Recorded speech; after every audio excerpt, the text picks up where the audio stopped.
तो जेपी नड्डा 1 साल के लिए और बीजेपी के अध्यक्ष रहने वाले हैं। पार्टी की तरफ से उन्हें 1 साल का एक्सटेंशन दे दिया गया है। तो यह बड़ी खबर सामने आ रही है। अब इसकी अटकलें पहले से ही लग रही थी, अब पार्टी ने ऑफिशियली ऐलान भी कर दिया है। अब बड़ी बात यह है कि नड्डा 2024 तक पार्टी की कमान संभालने जा रहे हैं, यानी कि लोकसभा चुनाव उन्हीं के नेतृत्व में लड़ा जाएगा। गृह मंत्री अमित शाह ने बताया कि पार्टी बैठक में राजनाथ सिंह ने प्रस्ताव रखा था और बीजेपी कार्यकारिणी ने प्रस्ताव को स्वीकृति दे दी।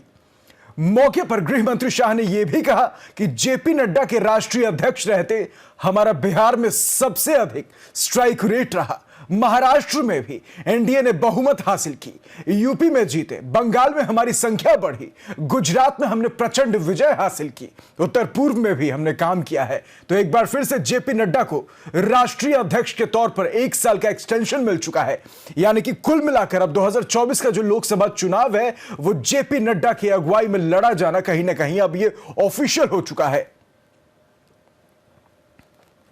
में हमेशा बूथ से लेकर राष्ट्रीय अध्यक्ष तक के हमारे चुनाव समय समय पर हमारे संविधान के अनुकूल होते रहे हैं और पूरी लोकतांत्रिक पद्धति से चुनाव के अधिकारियों की नियुक्ति होती है, मतदाता सूची बनती है और फिर चुनाव का शुरुआत होता है।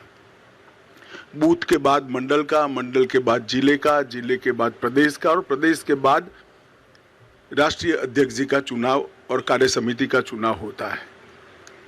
परंतु ये वर्ष सदस्यता अभियान का भी वर्ष है और हर साल हम चुनाव के पहले नई सदस्यता करते हैं।